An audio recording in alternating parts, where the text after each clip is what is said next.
Cyrilla's inspiration. It was a rainy Saturday afternoon, and all the boarders at Mrs. Plunkett's were feeling dull and stupid, especially the normal schoolgirls on the third floor, Cyrilla Blair and Carol Hart and Mary Newton, who were known as the trio and shared the big front room together. They were sitting in that front room, scowling out at the weather. At least Carol and Mary were scowling. Cyrilla never scowled. She was sitting curled up on her bed with her Greek grammar, and she smiled at the rain and her grumbling chums as cheerfully as possible. "For pity's sake, Cyrilla, put that grammar away," moaned Mary. There is something positively uncanny about a girl who can study Greek on Saturday afternoons, at least this early in the term. "I'm not really studying," said Cyrilla, tossing the book away. "I'm only pretending to. I'm really just as bored and lonesome as you are. But what else is there to do? We can't stir outside the door. We've nothing to read. We can't make candy since Mrs. Plunkett has forbidden us to use the oil stove in our room. We'll probably quarrel all round if we sit here in idleness. So I've been trying to brush up my Greek verbs by way of keeping out of mischief. Have you any better employment to offer me?" "If it were only a mild drizzle, we might go round and see the Patterson girls," sighed Carol. "But there is no venturing out in such a downpour. Cyrilla, you are supposed to be the brainiest one of us.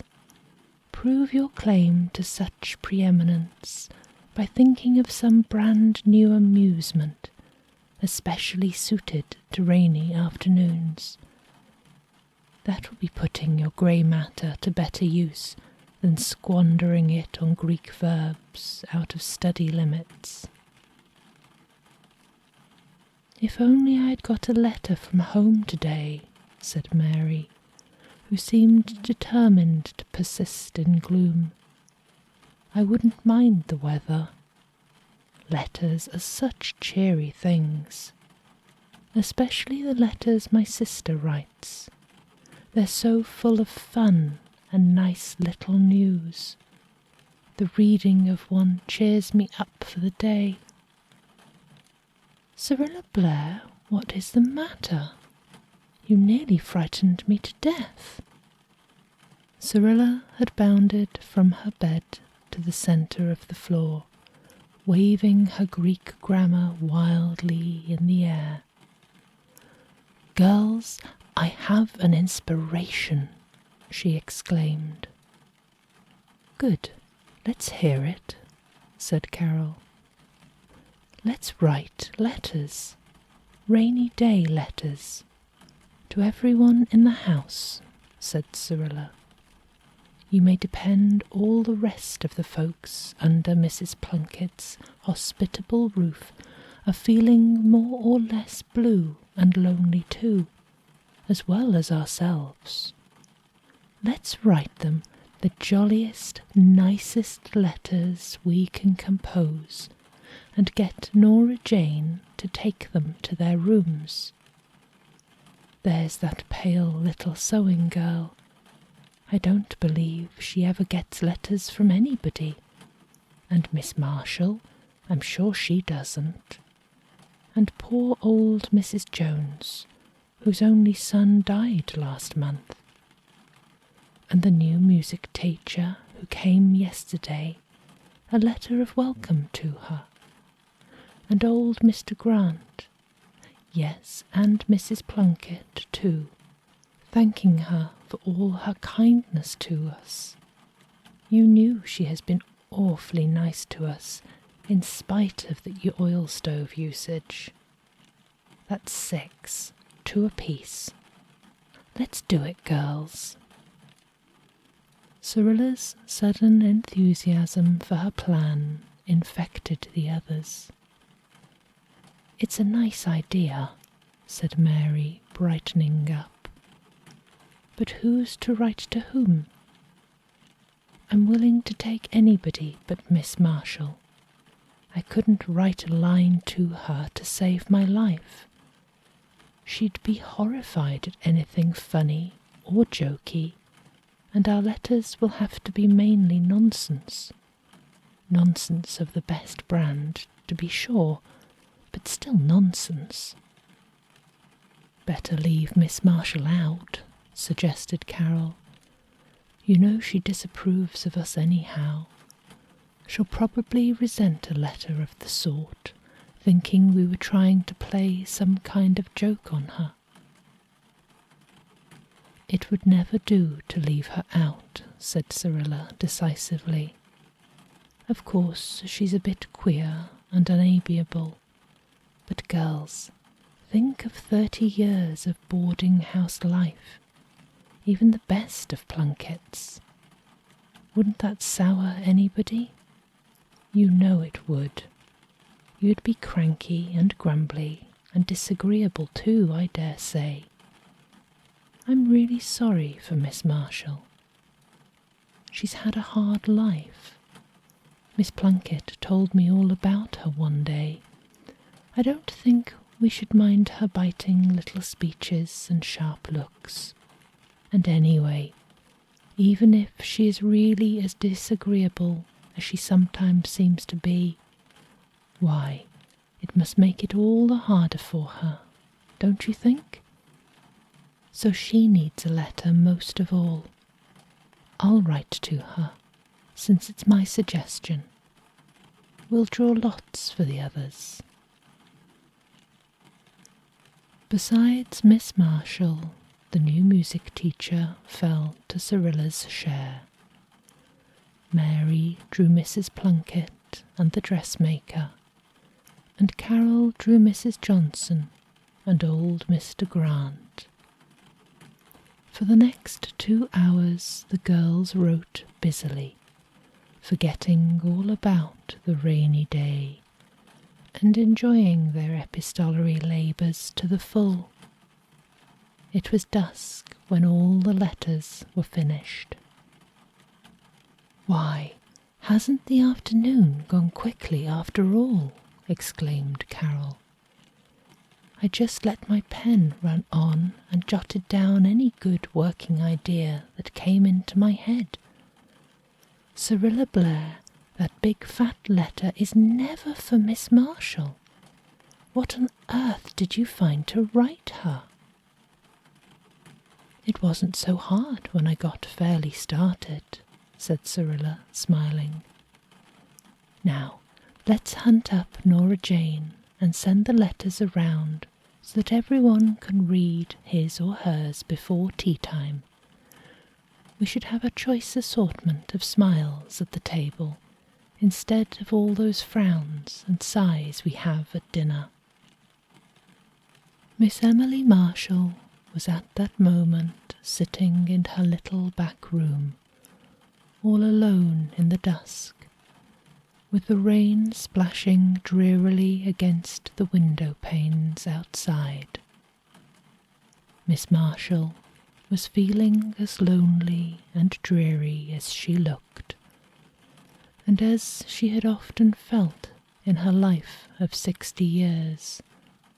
She told herself bitterly that she hadn't a friend in the world, not even one who cared enough for her to come and see her or write her a letter now and then.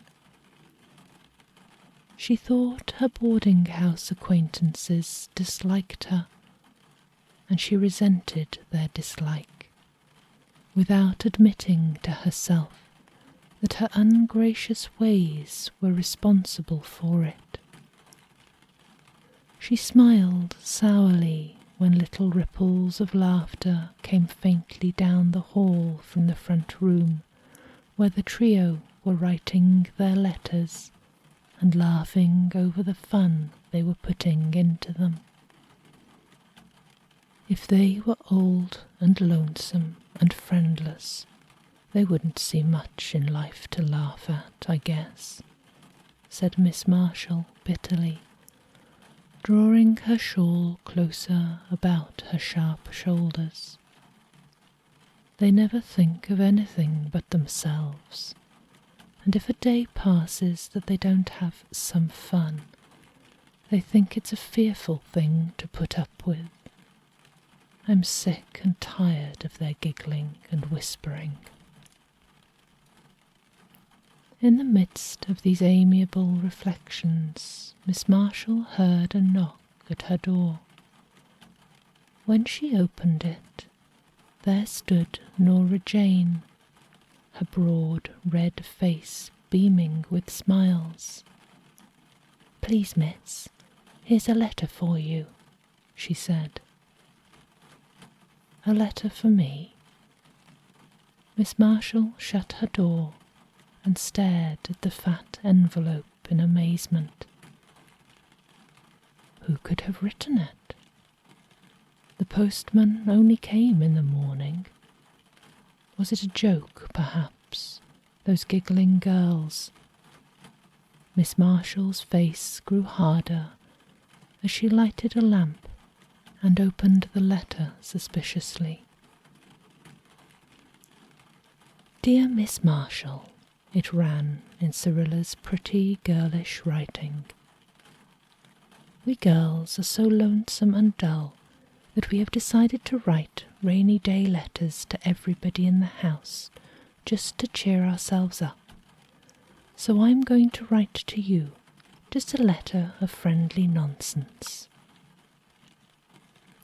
Pages of nonsense followed, and very delightful nonsense it was, for Cyrilla possessed the happy gift of bright and easy letter writing. She commented wittily on all the amusing episodes of boarding-house life for the past month. She described a cat fight she had witnessed from her window that morning, and illustrated it by a pen and ink sketch of the belligerent felines. She described a lovely new dress her mother had sent her from home, and told all about the class party to which she had worn it.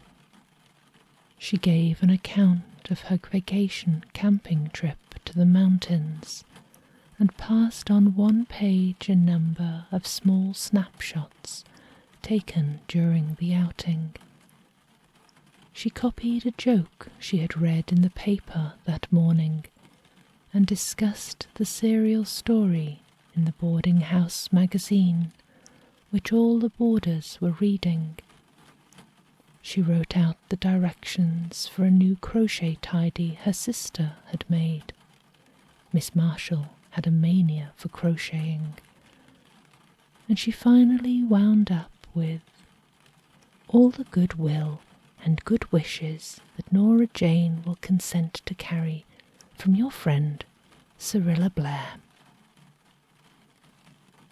Before Miss Marshall had finished reading that letter, she had cried 3 times, and laughed times past counting. More tears came at the end, happy, tender tears, such as Miss Marshall had not shed for years. Something warm and sweet and gentle seemed to thrill the life within her heart. Those girls were not such selfish, heedless young creatures as she had supposed. How kind it had been in Cyrilla Blair to think of her and write to her. She no longer felt lonely and neglected. Her whole sombre world had been brightened to sunshine by that merry, friendly letter. Mrs. Plunkett's table was surrounded by a ring of smiling faces that night. Everybody seemed in good spirits in spite of the weather. The pale little dressmaker, who had hardly uttered a word since her arrival a week before, talked and laughed merrily and girlishly, thanking Cyrilla unreservedly for her jolly letter. Old Mr. Grant did not grumble once about the rain, or food, or his rheumatism, and he told Carol that she might be a good letter writer in time if she looked after her grammar more carefully, which from Mr. Grant was high praise. The others declared that they were delighted with their letters, all except Miss Marshall. She said nothing, but later on, when Cyrilla was going upstairs, she met Miss Marshall in the shadows of the second landing. "My dear," said Miss Marshall gently, "I want to thank you for your letter. I don't think you can realize just what it has meant to me.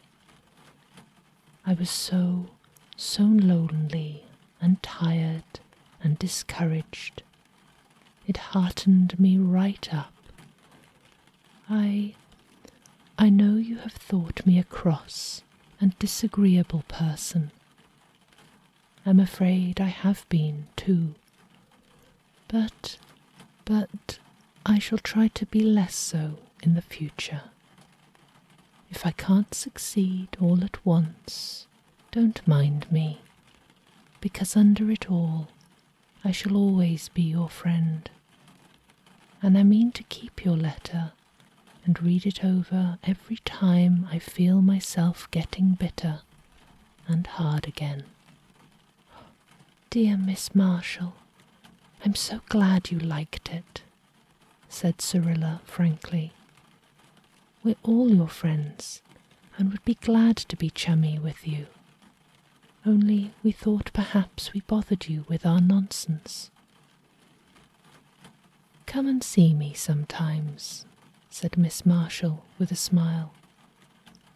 "I'll try to be chummy. Perhaps I'm not yet too old to learn the secrets of friendliness. Your letter has made me think that I have missed much in shutting all young life out from mine as I have done. I want to reform in this respect if I can." When Cyrilla reached the front room, she found Mrs. Plunkett there. "I've just dropped in, Miss Blair," said the worthy woman, "to say that I don't know as I mind your making candy once in a while if you want to. Only do be careful not to set the place on fire. Please be particularly careful not to set it on fire." "We'll try," promised Cyrilla with dancing eyes. When the door closed behind Mrs. Plunkett, the three girls looked at each other.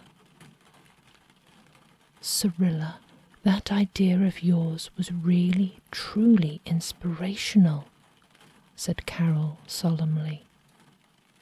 "I believe it was," said Cyrilla, thinking of Miss Marshall.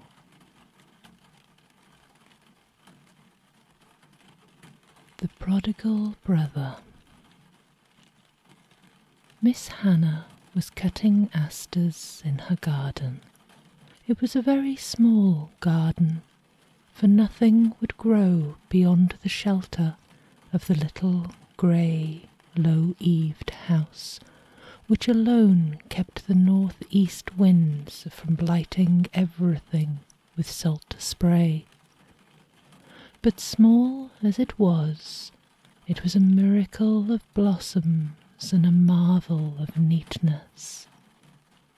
The trim brown paths were swept clean of every leaf or fallen petal. Each of the little square beds had its border of big white quahog clamshells, and not even a sweet pea vine would have dared to straggle from its appointed course under Miss Hannah's eye. Miss Hannah had always lived in the little grey house down by the shore, so far away from all the other houses in prospect, and so shut away from them by a circle of hills that it had a seeming isolation. Not another house could Miss Hannah see from her own doorstone. She often declared she could not have borne it if it had not been for the lighthouse beacon at night, flaming over the north-west hill behind the house, like a great unwinking friendly star that never failed even on the darkest night. Behind the house a little tongue of the St. Lawrence Gulf ran up between the headlands until the wavelets of its tip almost lapped against Miss Hannah's kitchen doorstep. Beyond, to the north, was the great crescent of the Gulf, whose murmur had been Miss Hannah's lullaby all her life. When people wondered to her how she could endure living in such a lonely place, she retorted that the loneliness was what she loved it for, and that the lighthouse star and the far-away call of the Gulf had always been company enough for her, and always would be, until Ralph came back. When Ralph came home, of course, he might like a livelier place, and they might move to town or up country as he wished. Of course, said Miss Hannah with a proud smile, a rich man mightn't fancy living way down here in a little grey house by the shore. He'll be for building me a mansion, I expect, and I'd like it fine. But until he comes, I must be content with things as they are. People always smiled to each other when Miss Hannah talked like this, but they took care not to let her see the smile. Miss Hannah snipped her white and purple asters off ungrudgingly and sang as she snipped an old-fashioned song she had heard long ago in her youth. The day was one of October's rarest, and Miss Hannah loved fine days. The air was clear as golden-hued crystal, and all the slopes around her were mellow and hazy with the autumn sunshine. She knew that beyond those sunny slopes were woods glorying in crimson and gold, and she would have the delight of a walk through them later on, when she went to carry the asters to sick Milly Starr at the bridge. Flowers were all Miss Hannah had to give, for she was very poor, but she gave them with a great wealth of friendliness and goodwill. Presently a wagon drove down her lane and pulled up outside of her white garden paling. Jacob Delancey was in it, with a pretty young niece of his who was a visitor from the city, and Miss Hannah, her sheaf of asters in her arms, went over to the paling with a sparkle of interest in her faded blue eyes. She had heard a great deal of the beauty of this strange girl. Prospect people had been talking of nothing else for a week, and Miss Hannah was filled with a harmless curiosity concerning her. She always liked to look at pretty people, she said, as they did her as much good as her flowers did. "Good afternoon, Miss Hannah," said Jacob Delancey. "Busy with your flowers as usual, I see." "Oh, yes," said Miss Hannah, managing to stare with unobtrusive delight at the girl while she talked. "The frost will soon be coming now, you know, so I want to live among them as much as I can while they're here."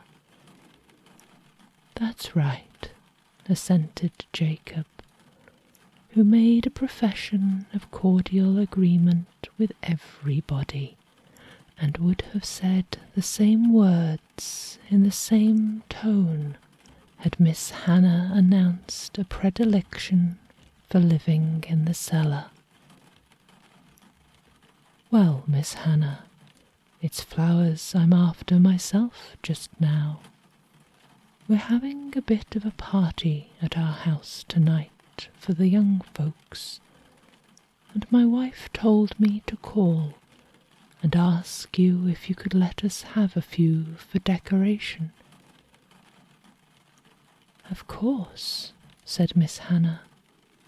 "You can have these.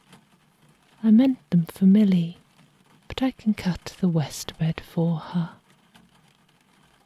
She opened the gate and carried the asters over to the buggy.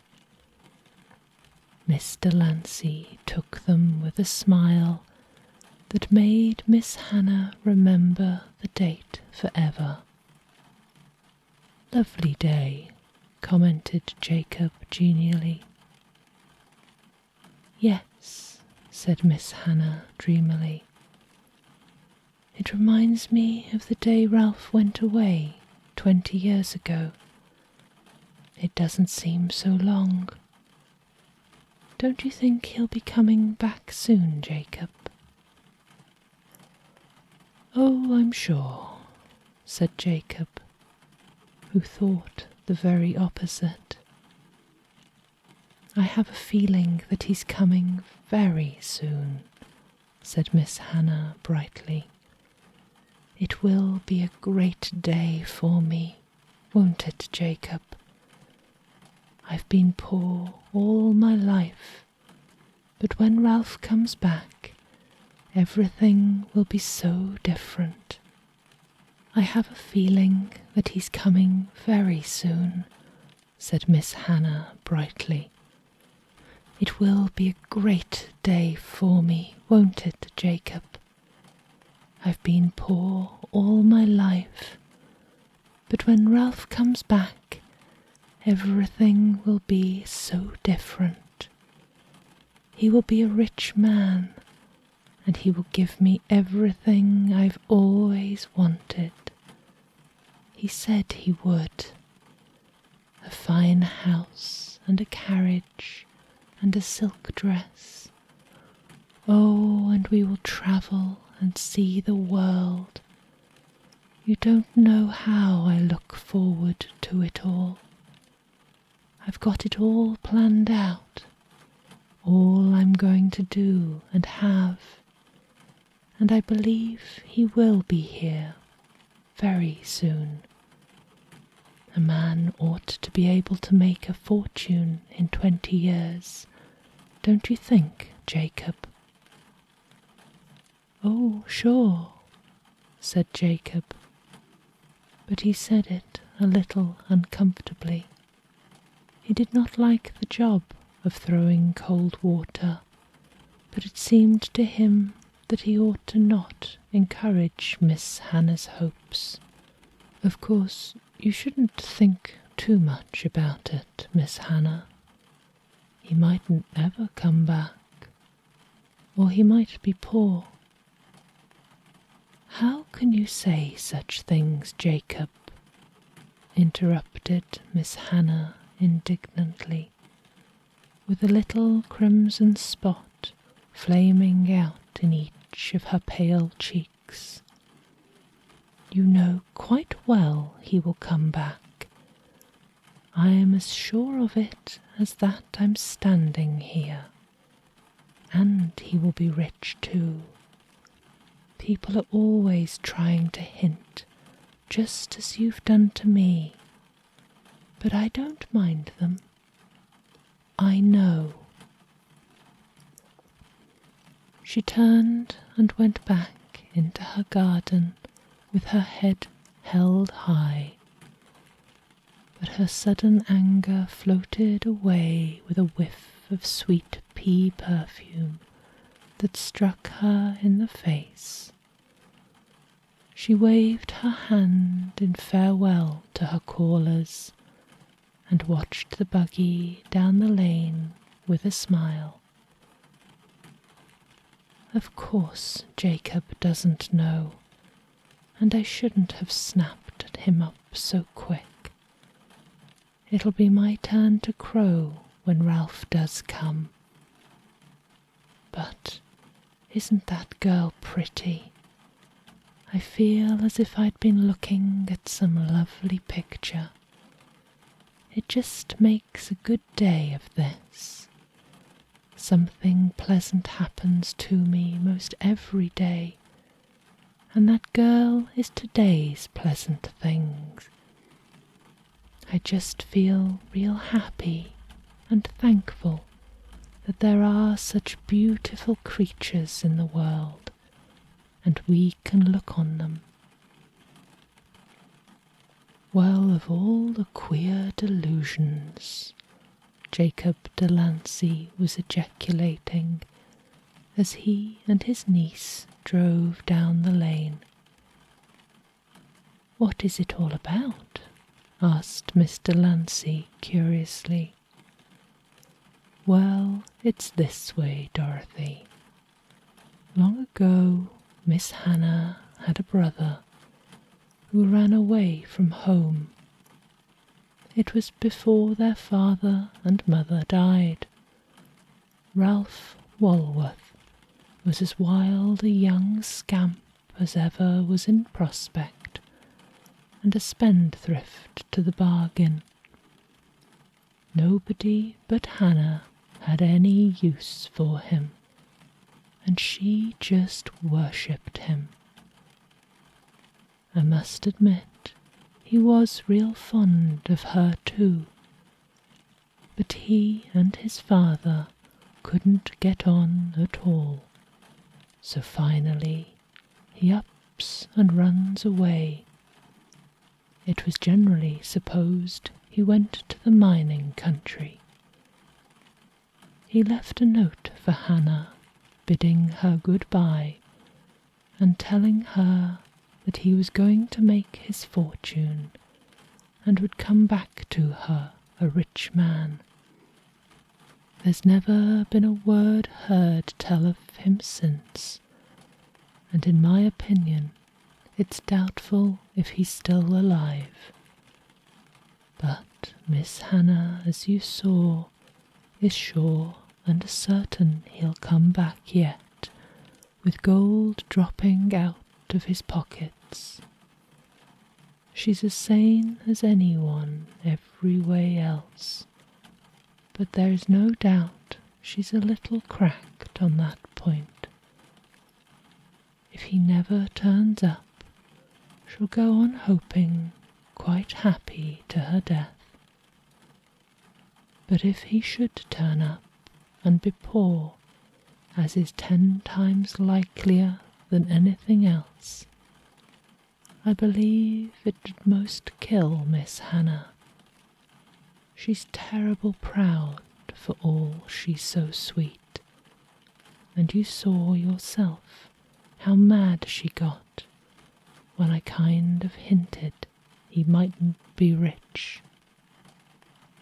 If he came back poor after all her boasting about him, I don't fancy he'd get much of a welcome from her, and she'd never hold up her head again, that's for certain.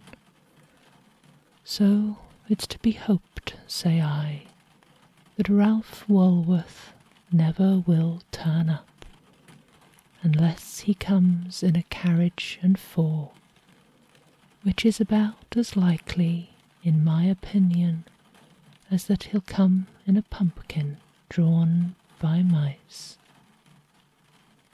When October had passed and the grey November days came, the glory of Miss Hannah's garden was over. She was very lonely without her flowers. She missed them more this year than ever. On fine days she paced up and down the walks and looked sadly at the drooping, unsightly stalks and vines. She was there one afternoon when the north-east wind was up and doing, whipping the Gulf waters into white caps and whistling up the inlet and around the grey eaves. Miss Hannah was mournfully patting a frosted chrysanthemum under its golden chin when she saw a man limping slowly down the lane. "Now who can that be?" she murmured. "It isn't any Prospect man, for there's nobody lame around here." She went to the garden gate to meet him.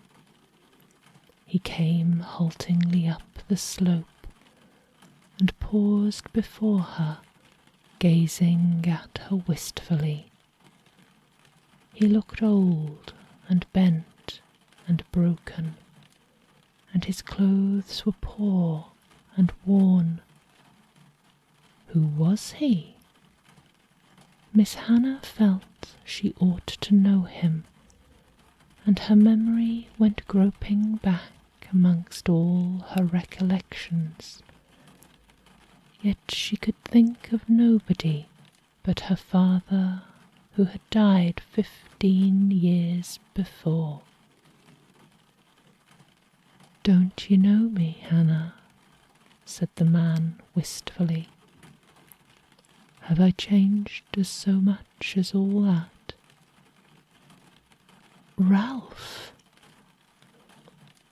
It was between a cry and a laugh. Miss Hannah flew through the gate and caught him in her arms. "Ralph, my own dear brother! Oh, I always knew you'd come back. If you knew how I've looked forward to this day." She was both laughing and crying now.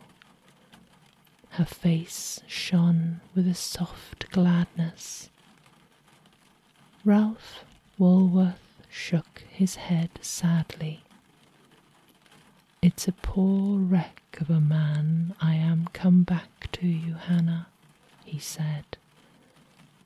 "I've never accomplished anything, and my heart's broken, and I'm a cripple, as you see. For a time I thought I'd never show my face back here, such a failure as I be, but the longing to see you got so strong. It's naught but a wreck I am, Hannah."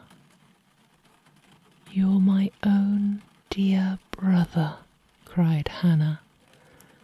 Do you think I care how poor you are?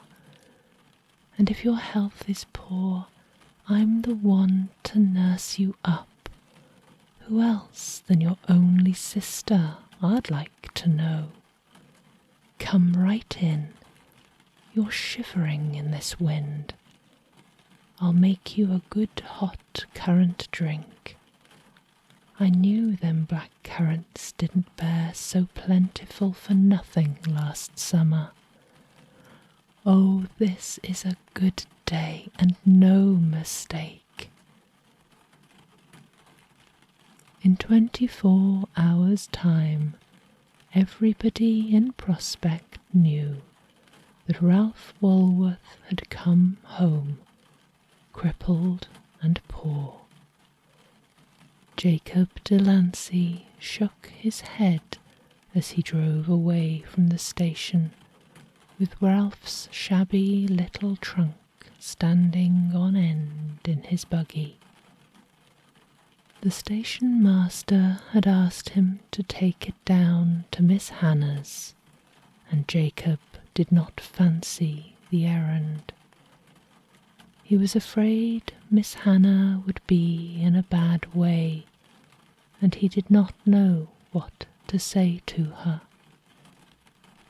She was in her garden, covering her pansies with seaweed when he drove up, and she came to the garden gate to meet him, all smiles. "So you've brought Ralph's trunk, Mr. Delancey. Now, that was real good of you. He was going over to the station to see about it himself, but he had such a cold I persuaded him to wait till tomorrow. He's lying down asleep now. He's just real tired. He brought this seaweed up from the shore for me this morning, and it played him out. He ain't strong. But didn't I tell you he was coming back soon? You only laughed at me, but I knew." "He isn't rich, though," said Jacob jokingly. He was relieved to find that Miss Hannah did not seem to be worrying over this. "That doesn't matter," cried Miss Hannah. "Why, he's my brother. Isn't that enough? I'm rich if he isn't, rich in love and happiness, and I'm better pleased in a way than if he had come back rich. He might have wanted to take me away or build a fine house, and I'm too old to be making changes. Then he wouldn't have needed me. I'd have been no use to him. As it is, it's just me he needs to look after him and coddle him. Oh, it's fine to have somebody to do things for, somebody that belongs to you. I was just dreading the loneliness of winter, and now it's going to be such a happy winter.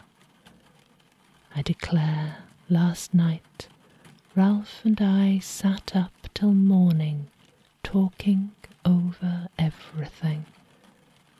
He's had a hard life of it, bad luck and illness right along, and last winter in the lumber woods he got his leg broke. But now he's come home, and we're never going to be parted again as long as we live. I could sing for joy, Jacob." "Oh, sure," assented Jacob cordially. He felt a little dazed. Miss Hannah's nimble change of bass was hard for him to follow, and he had an injured sense of having wasted a great deal of commiseration on her when she didn't need it at all. Only I kind of thought, we all thought you had such plans. Well, they served their turn, interrupted Miss Hannah briskly. They amused me and kept me interested until something real would come in their place. If I'd had to carry them out, I dare say they'd have bothered me a lot. Things are more comfortable as they are. I'm happy as a bird, Jacob.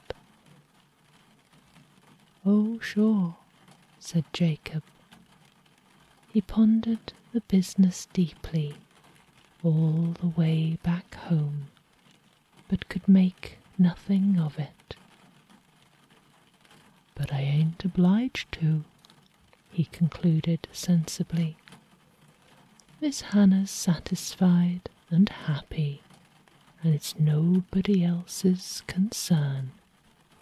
However, I call it a curious thing. The Redemption of John Churchill. John Churchill walked slowly, not as a man walks who is tired or content to saunter for the pleasure of it, but as one in no haste to reach his destination through dread of it. The day was well on to late afternoon in mid-spring, and the world was abloom.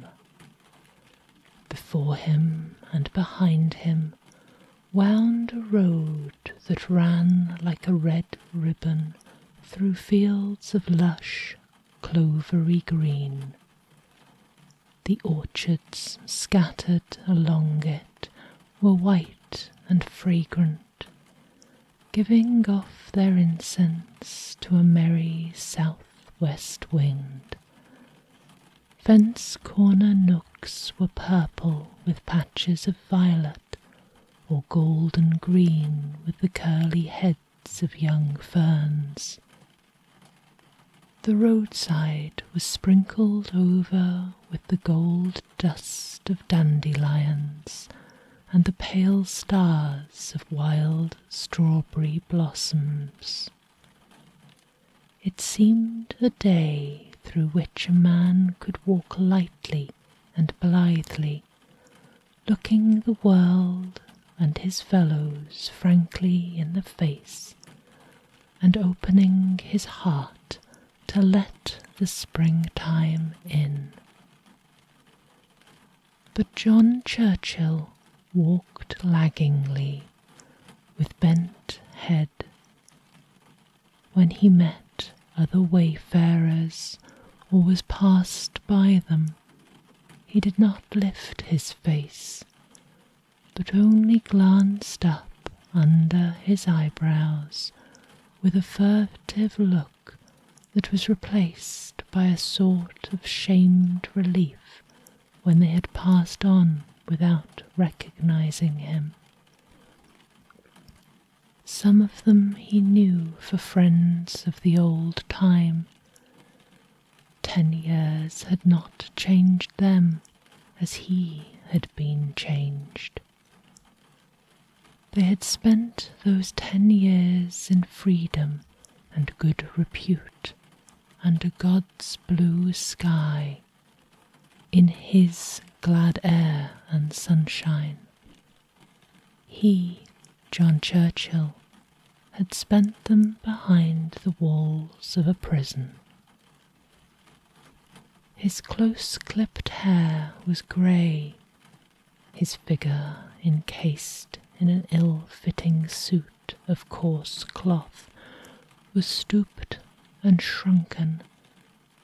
His face was deeply lined, yet he was not an old man in years.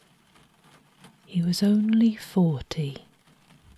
He was 30 when he had been convicted of embezzling the bank funds for purposes of speculation, and had been sent to prison, leaving behind a wife and father who were broken-hearted, and a sister whose pride had suffered more than her heart. He had never seen them since, but he knew what had happened in his absence.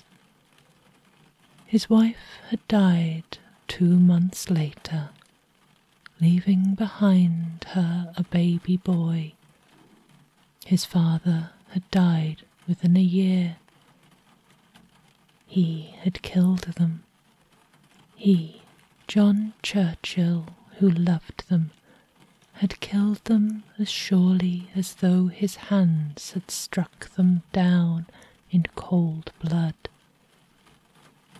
His sister had taken the baby, his little son, whom he had never seen, but for whom he had prepared such a birthright of dishonour.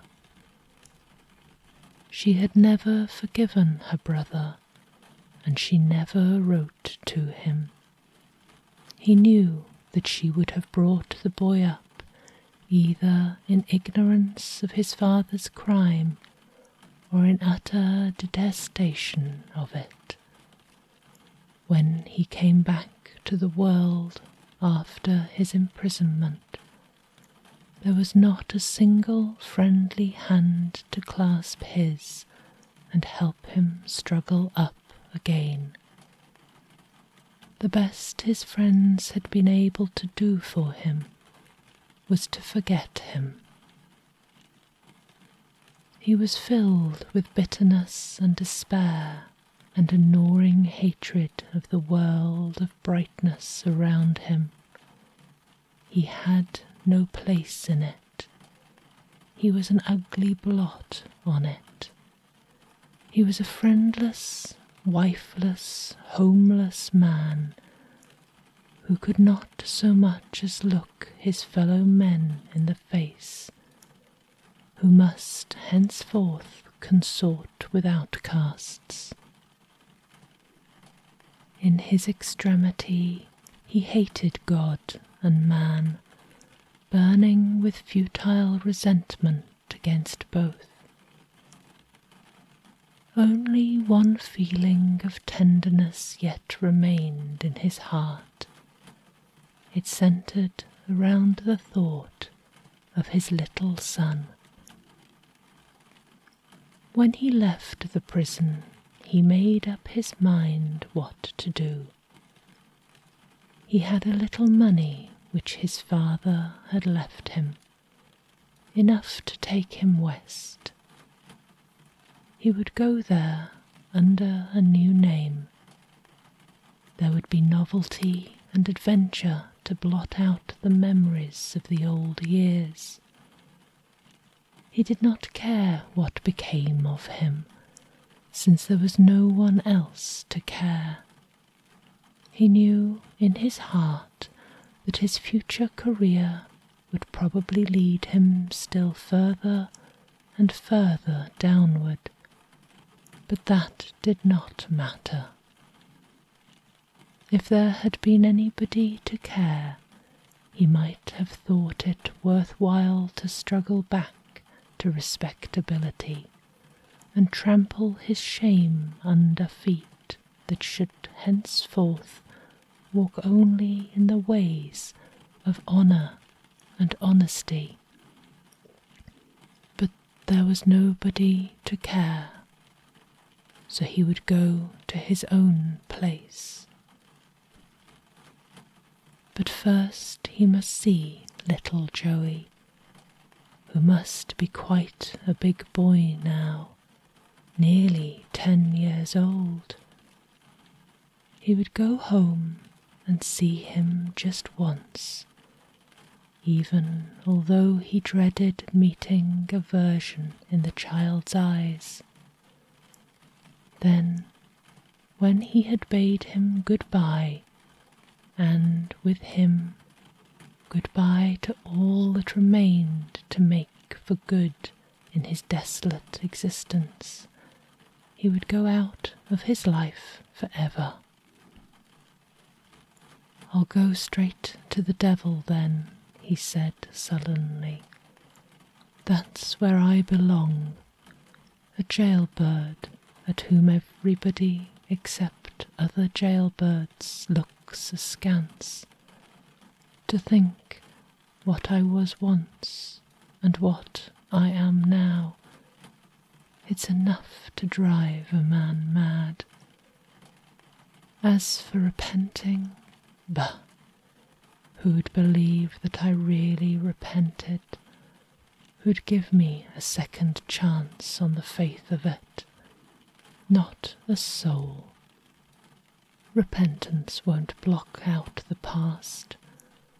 It won't give me back my wife, whom I loved above everything on earth, and whose heart I broke. It won't restore me my unstained name and my right to a place among honourable men. There's no chance for a man who has fallen as low as I have. If Emily were living, I could struggle for her sake, but who'd be fool enough to attempt such a fight with no motive and no one chance of success in 100? Not I. I'm down, and I'll stay down. There's no climbing up again." He celebrated his first day of freedom by getting drunk, although he had never before been an intemperate man. Then, when the effects of the debauch were worn off, he took the train for Alliston. He would go home and see little Joey once. Nobody at the station where he alighted recognized him or paid any attention to him. He was as a dead man who had come back to life to find himself effaced from recollection and his place knowing him no more. It was 3 miles from the station to where his sister lived, and he resolved to walk the distance. Now that the critical moment drew near, he shrank from it, and wished to put it off as long as he could.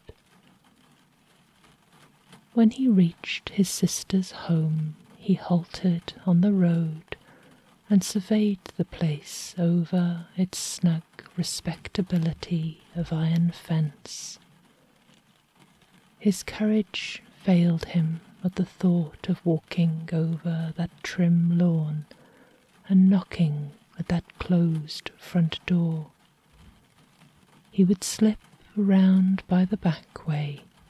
Perhaps, who knew, he might come upon Joey without running the gauntlet of his sister's cold, offended eyes. If he might only find the boy and talk to him for a little while without betraying his identity, meet his son's clear gaze without the danger of finding scorn or fear in it. His heart beat high at the thought. He walked furtively up the back way between high screening hedges of spruce. When he came to the gate of the yard, he paused. He heard voices just beyond the thick hedge, children's voices, and he crept as near as he could to the sound and peered through the hedge. With a choking sensation in his throat and a smart in his eyes. Was that Joey? Could that be his little son? Yes, it was. He would have known him anywhere by his likeness to Emily. Their boy had curly brown hair, her sensitive mouth, above all her clear, gazing, truthful grey eyes. Eyes in which there was never a shadow of falsehood or faltering. Joey Churchill was sitting on a stone bench in his aunt's kitchen yard, holding one of his black stockinged knees between his small brown hands. Jimmy Morris was standing opposite to him, his back braced against the trunk of a big pink-blossomed apple tree, his hands in his pocket and a scowl on his freckled face.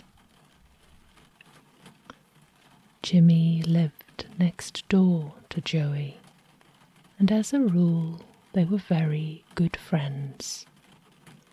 But this afternoon they had quarrelled over the right and proper way to construct an Indian ambush in the fir grove behind the pig house.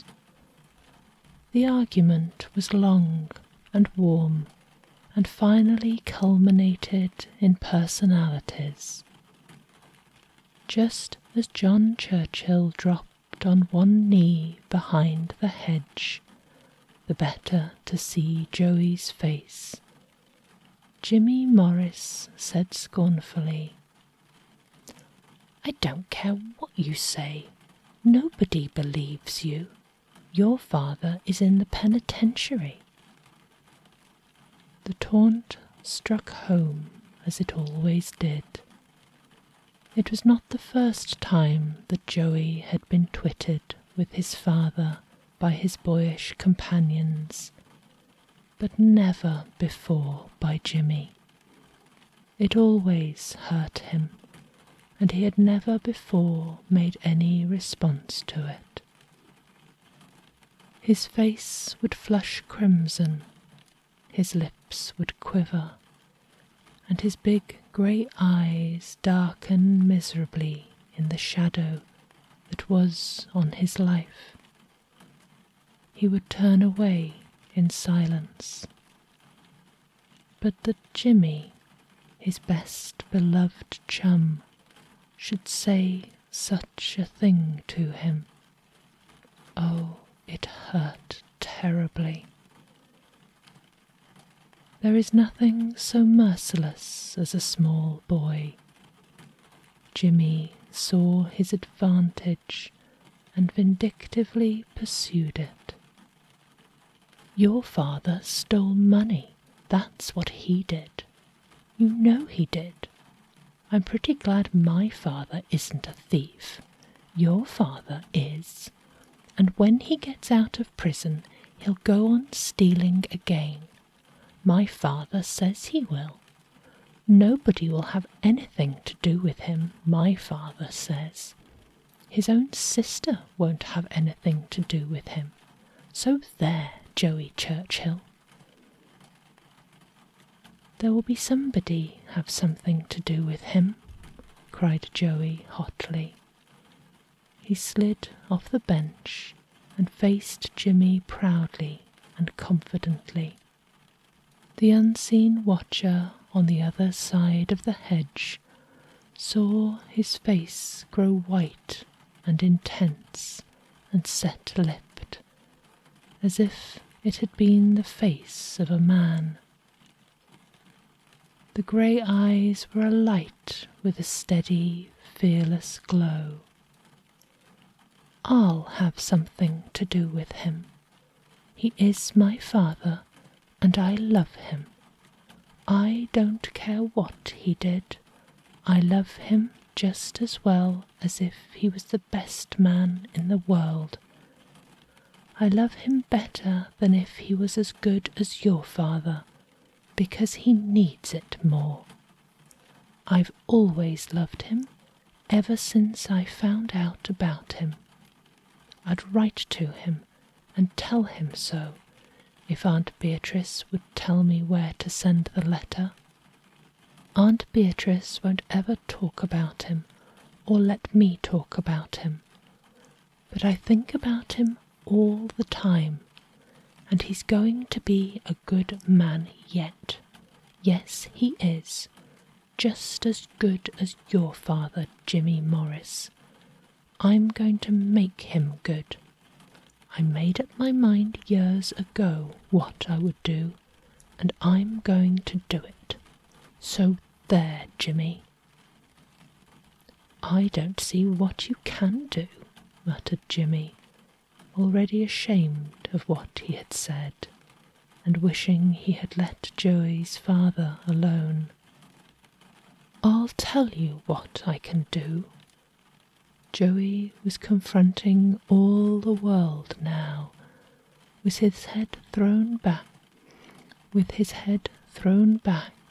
and his face flushed with his earnestness. I can love him and stand by him, and I will. When he gets out of prison, he'll come to see me.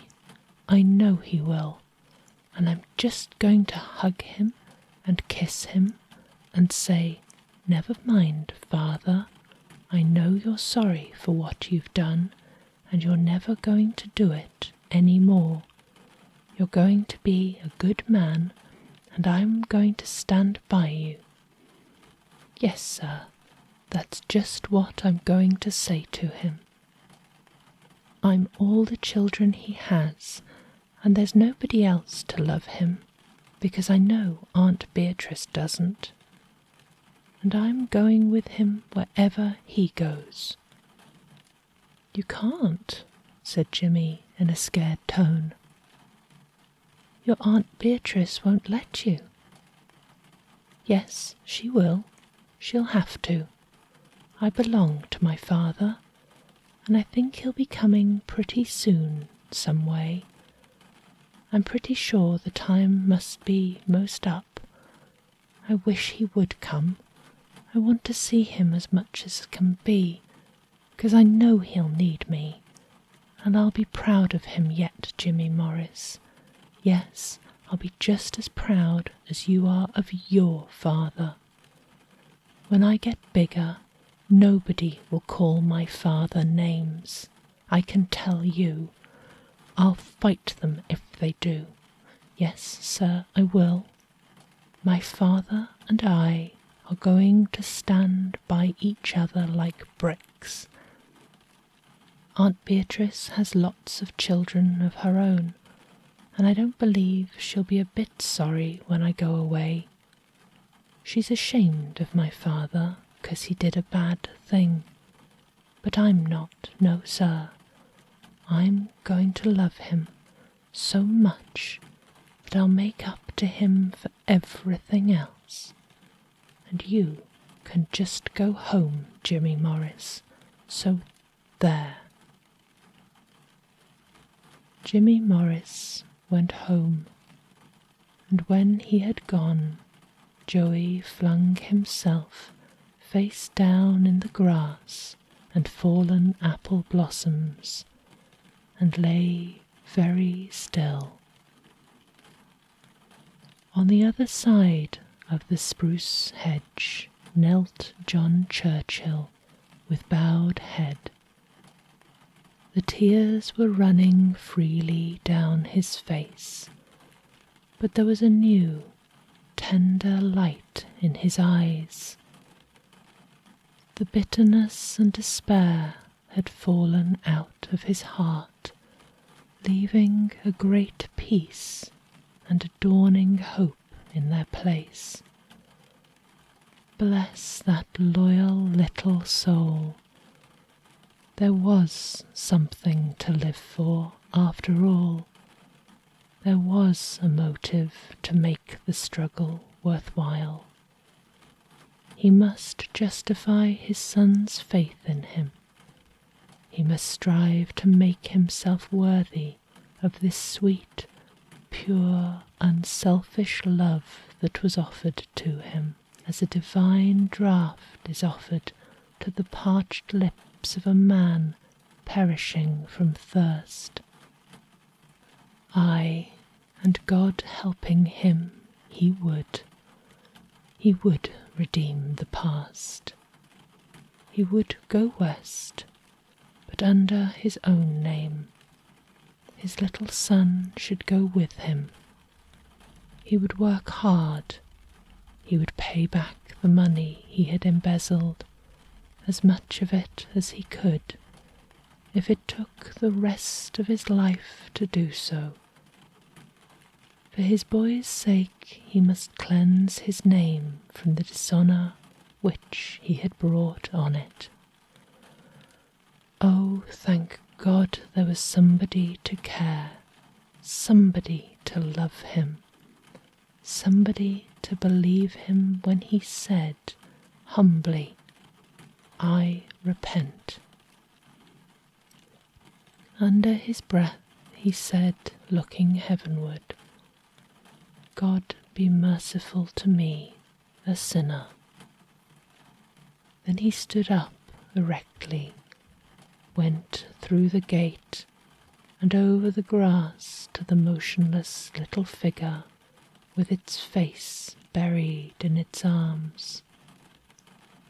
Joey boy, he said huskily. Joey boy. Joey sprang to his feet, with tears still glistening in his eyes. He saw before him a bent, grey-headed man, looking at him lovingly and wistfully. Joey knew who it was, the father he had never seen. With a glad cry of welcome, he sprang to the outstretched arms of the man whom his love had already won back to God. Peaceful slumbers, sleep sweet.